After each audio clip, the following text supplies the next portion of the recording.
इस वक्त की बड़ी खबर, आर्यन खान के मुंबई ड्रग्स पार्टी मामले में एनसीबी दूसरे दिन एक्ट्रेस अनन्या पांडे से पूछताछ कर रही है। थोड़ी देर पहले ही अनन्या पांडे पिता चंकी पांडे के साथ मुंबई के एनसीबी दफ्तर पहुंची। सूत्रों के मुताबिक 21 अक्टूबर को हुई पूछताछ में एनसीबी को कई अहम सबूत मिले हैं, जिसमें ड्रग्स केस में सबसे बड़ा लिंक आर्यन की अनन्या के साथ व्हाट्सएप चैट है। तो आज एनसीबी अनन्या पांडे से पूछताछ करेगी। थोड़ी देर में अनन्या से ये पूछताछ जो है आपको बता दें ये चल रही है। कल रात जिस संदिग्ध ड्रग पेडलर को पकड़ा गया था, आज अनन्या से उसके साथ आमने सामने बिठाकर पूछताछ हो सकती है।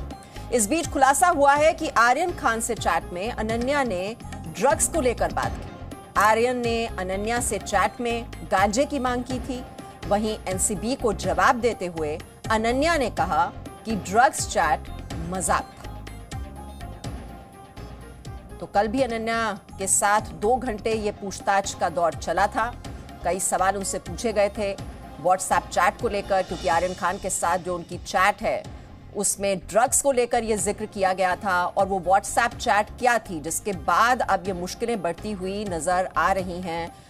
ये देखिए, ये है वो ड्रग्स चैट।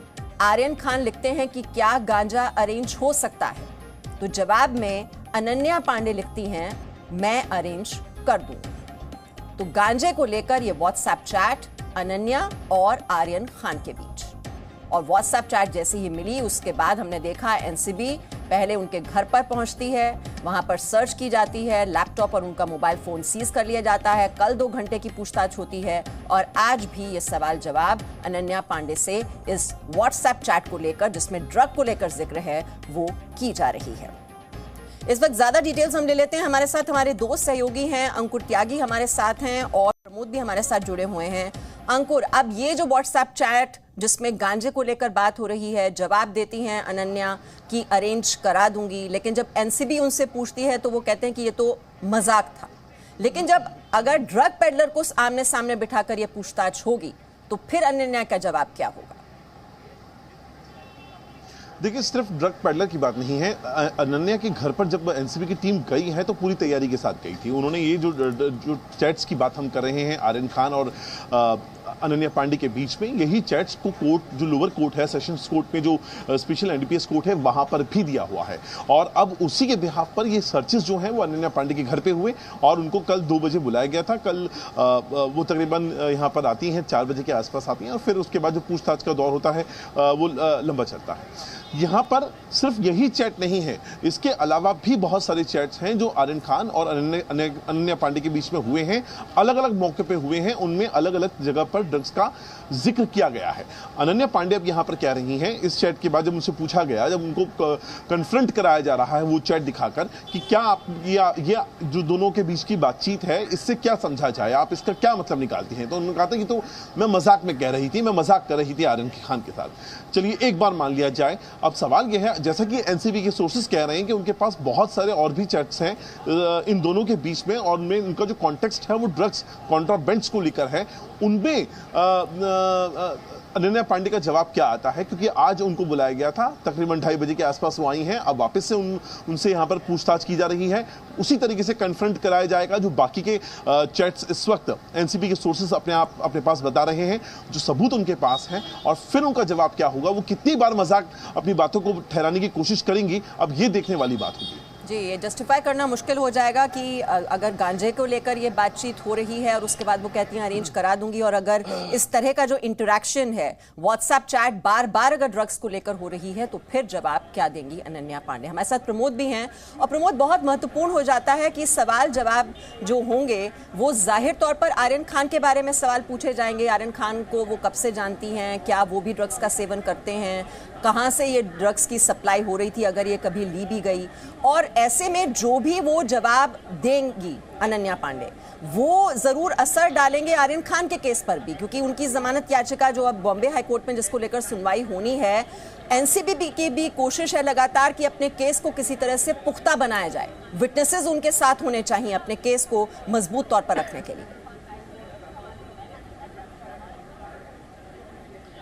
बिल्कुल मीमांसा, जिस तरीके से अनन्या ये दावा कर रही थी कि उन्होंने व्हाट्सएप चैट में जो कि गांजा मंगाने की बात कही थी वो सिर्फ मजाक में कही थी, लेकिन वो उस वक्त मजाक कर रही थी या एनसीबी के सामने अभी वो मजाक कर रही है, ये पता लगाना एनसीबी के लिए कोई ज़्यादा मुश्किल नहीं है, क्योंकि उस व्हाट्सएप चैट के बाद अनन्या ने किसको और चैट की थी, किसको कॉल किया गया था, सारा जो है इलेक्ट्रॉनिक एविडेंस जो है एनसीबी के पास है। लेकिन एनसीबी खुद ही अनन्या के मुंह से सुनना चाहती है कि अगर ड्रग्स वो मंगाई गई थी तो कहां से मंगाई थी, किस पैडलर के ज़रिए वो ड्रग्स मंगाई गई थी और किस तरीके से पेमेंट की गई थी और जो कैसे वो पहुंचाई गई थी। तो ये सारी चीज़ें जो हैं, ये सारे एविडेंस जो है एनसीबी के पास है, लेकिन एनसीबी आराम से अनन्या की ज़ुबानी ही सारी कहानी सुनना चाहती है। इस पर बात करने के लिए हमारे साथ राकेश भी है, जो कि इस केस को शुरू से कवर कर रहे हैं। राकेश, ये बताओ कितना मुश्किल होता है किसी एजेंसी को बरगलाना, ये कहना कि हमने जो चैट पे लिखा है वो मजाक था, जबकि उसके बाद में कई सारे ऐसे सबूत खुद आदमी छोड़ देता है बिना ये जाने कि अगर उसकी बात को नहीं मानेंगे तो सारे सबूत जो है उसके सामने आ जाएंगे।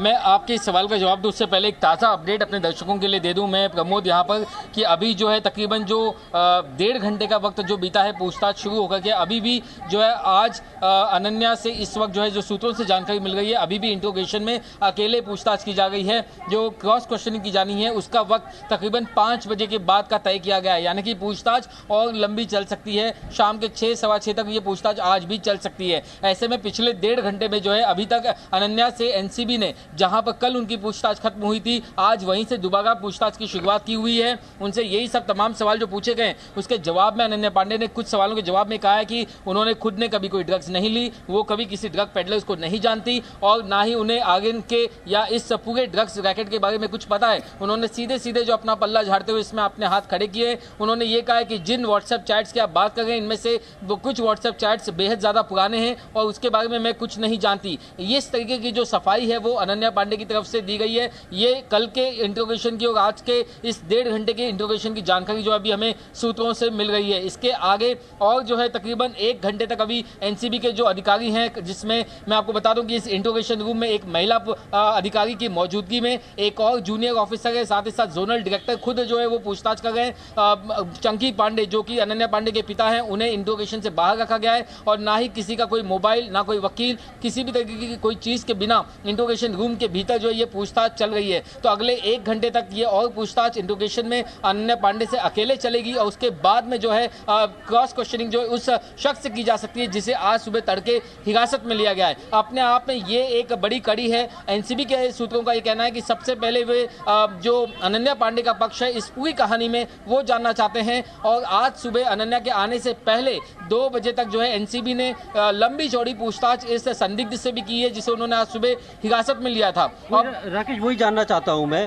कि खाली एक व्हाट्सएप पे चैट में अगर कुछ चीज़ निकल के आती है तो एनसीबी समन भेज के उसे पूछताछ के लिए बुलाएगी या फिर उनके पास कुछ ऐसे कॉल डिटेल रिकॉर्ड्स भी हैं, कुछ ऐसी चैट्स भी हैं जिससे ये साबित होता है कि लगातार वो जो ड्रग पैडलर्स हैं उनके साथ टच में थी, उनसे बातचीत करती थी और कुछ ऐसी चीज़ें हैं कि ड्रग्स खरीदना या फिर पेमेंट करना, ट्रांजैक्शन, ये सारी चीज़ें हैं। इसीलिए अनन्या को क्या समन दे के आज दूसरी बार बुलाया? देखिए, इस मामले में 2 से 3 अलग अलग जो टेक्निकल एविडेंस है वो बहुत अहम किरदार निभाएंगे, अहम उनकी भूमिकाएं होंगी। सिर्फ व्हाट्सएप चैट ही जो एक आधार नहीं है। मैं आपको बता दूं कि इससे पहले कुछ मामले हमने ऐसे देखे एनसीबी के जिसमें भले ही जो संदिग्ध है या जो गवाह है उसने ये पल्ला झाड़ दिया ये कहते हुए कि मेरा इससे कोई लेना देना नहीं और ये व्हाट्सएप चैट में कोई बातचीत नहीं, लेकिन उसके बाद जब उन्हें टेक्निकल एविडेंस दिखाए गए, जैसे कि जिस संदिग्ध से उन्होंने बातचीत की या जिस ड्रग पेडलर से बातचीत की, जब दोनों के बैंक अकाउंट्स खंगाले जाते हैं, जीपे अकाउंट्स या कोई दूसरे अकाउंट्स खोले जाते हैं, अगर वहां पे कोई ट्रांजैक्शन मिलता है तो उसका सवाल का जवाब देना होता है।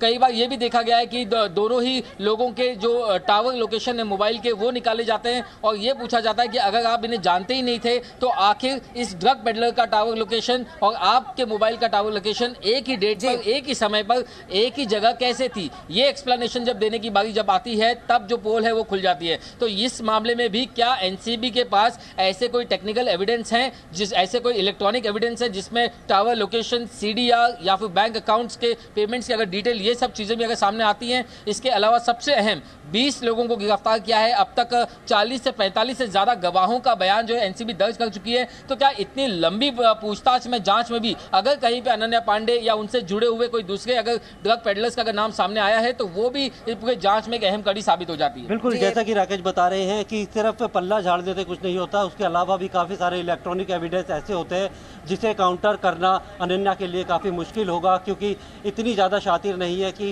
एनसीबी जैसी जांच एजेंसियों को वो बरगला सके और सिर्फ मजाक का कहकर वो पल्ला झाड़ सके, क्योंकि उसके अलावा भी एनसीबी के पास काफ़ी सारे ऐसे सबूत है, कई सारी ऐसी सीडीआर में नंबर है, कई सारे ऐसे हो सकता है कि कुछ जो टेक्निकल एविडेंस की बात जो कर रहे हैं राकेश की, आपके कोई ट्रांजैक्शंस तो नहीं है, बैंक अकाउंट्स में इसके कोई डिटेल तो नहीं मिल रहे कि आपने कुछ ड्रग सप्लाई से कोई कनेक्शन किया, उनसे कोई सप्लाई ली, और ये बहुत ही महत्वपूर्ण लिंक होगा इस पूरे केस की जांच में। अनन्या से पूछताछ जारी है। 2:30 बजे लगभग वो एनसीबी के दफ्तर में पहुंची थी और तभी से सवाल जवाब का दौर एक बार फिर से शुरू हो गया है। तो तारीख नहीं है लेकिन सवाल वही हैं, कल भी सवाल पूछे गए थे और आज सवालों को आगे बढ़ाते हुए हो सकता है कि क्रॉस क्वेश्चनिंग भी उनकी की जाए ड्रग पेडलर के साथ। और ये व्हाट्सएप चैट जो कि उनकी हुई थी आर्यन खान के साथ, उसके बाद उन्हें एनसीबी दफ्तर बुलाया गया है। कल 2 घंटे पूछताछ हुई और आज एक बार फिर से उनसे सवाल पूछे जा रहे हैं। और डिटेल्स हम ले लेते हैं, अंकुर त्यागी हमारे साथ लगातार जुड़े हुए हैं। अंकुर त्यागी, अभी क्या जानकारी आपके सोर्सेज आपको दे रहे हैं, अभी तक क्या सवाल जवाब हुए हैं? और जो क्रॉस क्वेश्चनिंग की बात, जैसे कि राकेश भी बता रहे थे कि 6 बजे के बाद क्या ये ड्रग पेडलर के साथ जब आमना सामना होगा तो क्या मुश्किलें बढ़ जाएंगी अनन्या पांडे के लिए?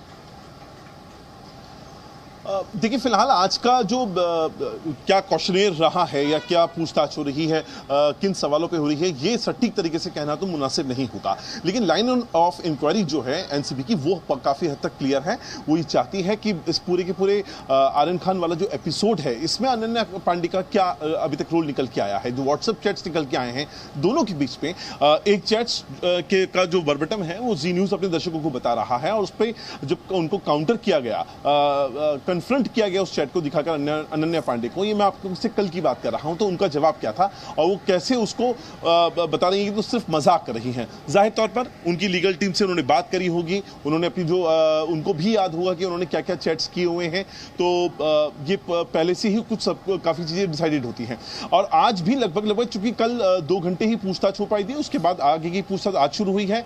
एनसीबी के पास पहले से ही कई सारे इसके अलावा भी चैट्स हैं जिस पर कन्फ्रंट कराया जाना बाकी है, क्योंकि एक जगह आप मजाक कर रहे हैं, बाकी जगह पे आपका क्या रोल है।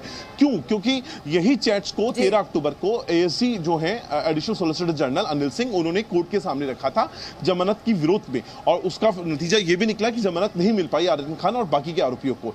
अब जब हाई कोर्ट में मंगलवार को सुनवाई शुरू होने वाली है, वहां पर एनसीबी को अपना रिप्लाई फाइल करना है इसी जमानत याचिका पर, तो वहां पर वो बकायदा जो लोअर कोर्ट का जो ऑर्डर है उसके अलावा अपना पंचनामा और बाकी के डॉक्यूमेंट्स के साथ ये जो पूछताछ हो रही है उसको भी लगाएगी, क्योंकि ये उनके लिए आगे के लिए इन्वेस्टिगेशन के लिए अहम सोर्स होगा। और एनसीबी अपने केस को पुख्ता करना चाह रही है और विटनेसेस उनके साथ अगर जुड़ेंगे तो उनका केस भी और स्ट्रांग हो जाएगा। और आर्यन खान की व्हाट्सएप चैट जो डिटेल्स हैं ये मुश्किलें बढ़ा रही हैं आर्यन खान के लिए भी, और साथ ही साथ अब अनन्या पांडे किस जांच में ये किस दिशा में जांच आगे बढ़ेगी उस पर लगातार हमारी नजर बनी रहेगी। Presenting B News app available on Google Play and App Store. Download it now.